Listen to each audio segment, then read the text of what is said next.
Bonsoir à toutes et à tous et bienvenue sur Radio Foot 24. Nous sommes le 8 juin 2026 et aujourd'hui nous vous proposons un grand tour de l'actualité footballistique mondiale. Au programme, le mercato qui s'emballe en Europe, les dernières informations des sélections avant la Coupe du Monde 2026, les élections présidentielles dans plusieurs grands clubs, les résultats des matchs amicaux internationaux et les informations qui font le buzz dans le monde du football. Avant de commencer, pensez à vous abonner à Radio Foot 24, à activer la cloche des notifications et à laisser un like pour soutenir la chaîne. L'information majeure de la journée concerne le Real Madrid. Florentino Pérez a officiellement été réélu président du club madrilène pour un nouveau mandat de 4 ans. Le dirigeant espagnol a immédiatement annoncé le retour de José Mourinho sur le banc madrilène. Lors de sa conférence de presse, Pérez a déclaré « Nous sommes fiers d'accueillir à nouveau José Mourinho, l'un des meilleurs entraîneurs du monde ». Le président madrilène a également affirmé que le combat pour la 16e Ligue des Champions commençait dès maintenant.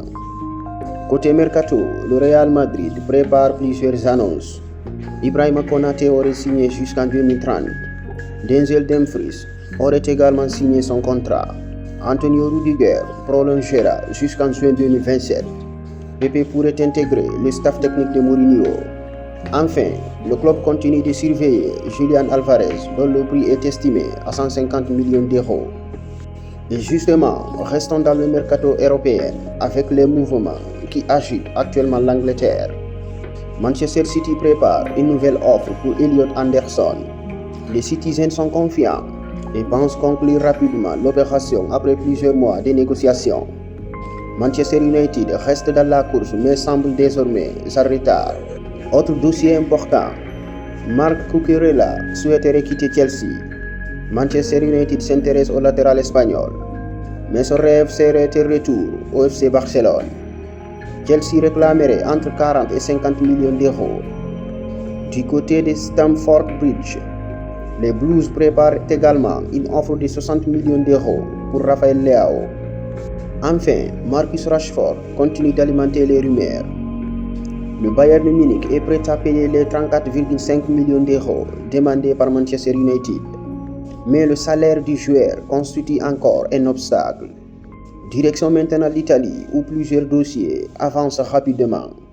À l'Inter Milan, Harik Mkhitaryan prolongera d'une saison supplémentaire. Le milieu arménien a accepté une baisse de salaire afin de rester chez les Nerazzurri.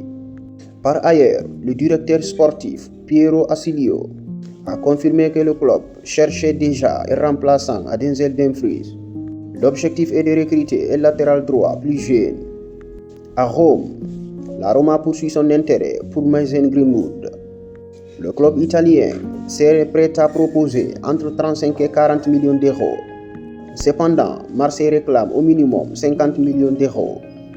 Selon plusieurs sources, Greenwood aurait mal vécu le départ de Roberto De Zerbi et envisagerait sérieusement un départ. Passons maintenant à l'Allemagne.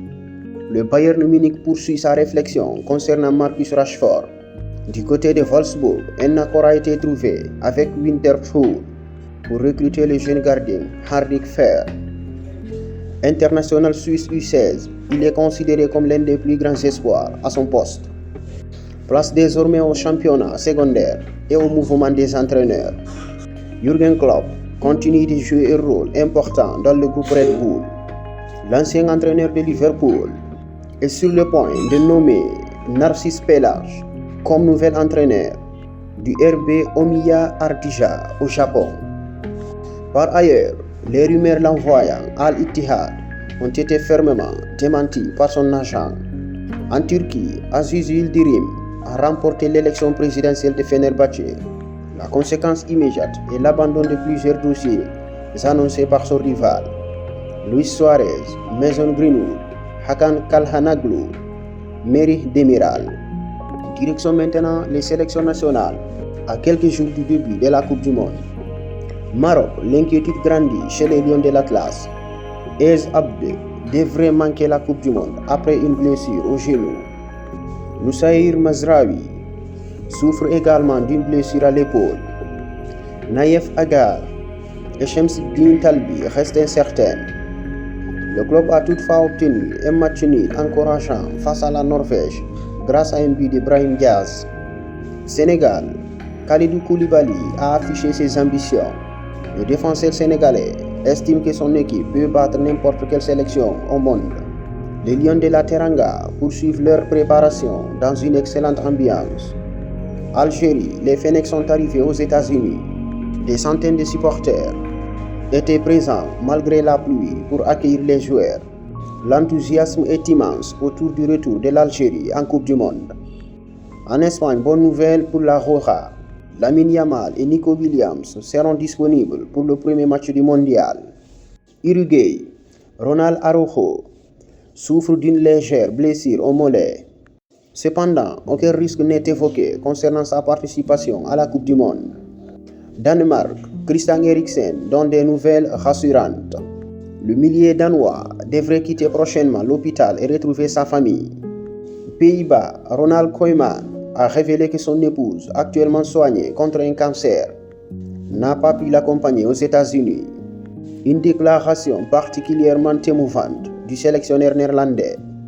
Iran, l'équipe nationale iranienne a rendu hommage aux victimes du bombardement de l'école de Minab en portant des pinces commémoratifs lors de son arrivée au Mexique. Matchs amicaux internationaux, voici les principaux résultats. Maroc 1-1 contre Norvège, but de Brahim Diaz et Martin Odegaard. Colombie 2-0 contre la Jordanie, doublé de John Arias. Équateur 3-0 contre le Guatemala, victoire convaincante des Équatoriens. Croatie 2-1 contre la Slovénie, Modric et Pesalic offrent la victoire aux Croates. Italie 1-0 contre la Grèce, succès italien grâce à Esposito.